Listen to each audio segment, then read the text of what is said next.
1980 election, a crisis unfolding in real time, the resolution of which would determine who held the most powerful office in the world. The accusations were jaw-dropping. As the 1980 presidential campaign neared the end, Republican operatives did something extraordinary to make sure the hostage crisis played out in their favor. They made a secret deal to send weapons worth millions of dollars to Iran.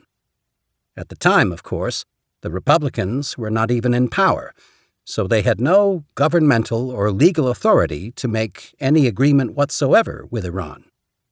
Even if they'd had that right, the Carter administration had imposed an arms embargo against Iran as a terrorist state, making the deal illegal on multiple grounds. But even worse than the illegal arms deal itself was that, in return for these weapons, the Republicans had supposedly demanded a quid pro quo from the mullahs of Iran.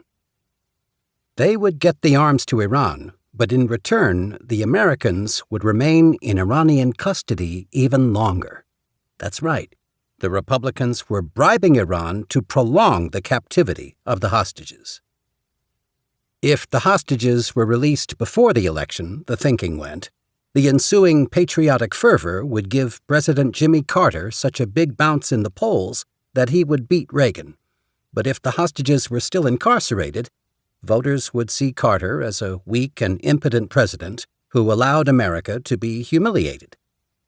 As a result, Reagan-Bush campaign manager William Casey engineered a secret deal whereby Iran agreed to release the hostages, but only after the November elections had taken place. When I first read about the accusation, the alleged crime was so over the top, it was literally unimaginable. Who could possibly believe that the Republicans, historically the tough guys in American foreign policy, in the Cold War, in Vietnam, and now, rhetorically at least, in Iran, would secretly arm the Islamic fundamentalists chanting death to America in return for Khomeini's people prolonging the incarceration of 52 Americans? If these charges were true, the entire Reagan-Bush era, indeed modern conservatism in the United States, had been born out of a treasonous covert operation. That was the October surprise. I first wrote about it in 1991 for Esquire when it was being talked about all over the country. At the time, President George H.W. Bush, who was preparing to run for re-election, had sky-high approval ratings that made a second term look inevitable. But as Reagan's vice presidential candidate in 1980, Bush's name was front and center in the scandal, and the political implications were explosive. Dozens of investigative reporters at ABC News, PBS's Frontline, The New York Times, Newsweek, and more jumped on the story. And why not?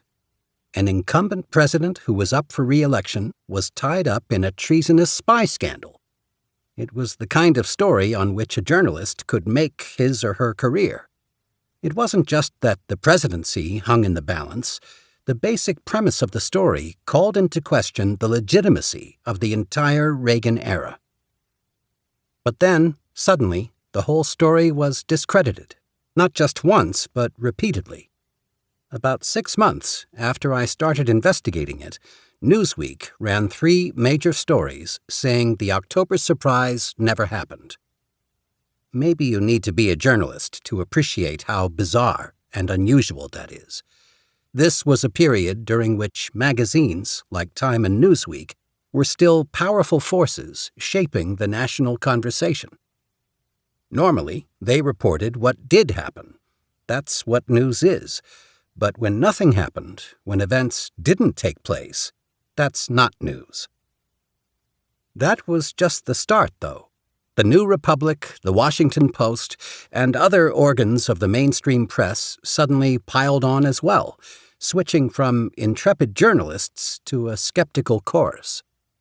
All the sources were con men and criminals, or so critics said. How could anyone have fallen for these sleazy arms dealers? Anyone who interviewed them, me, for example, was a gullible dupe, a conspiratorialist. I had never seen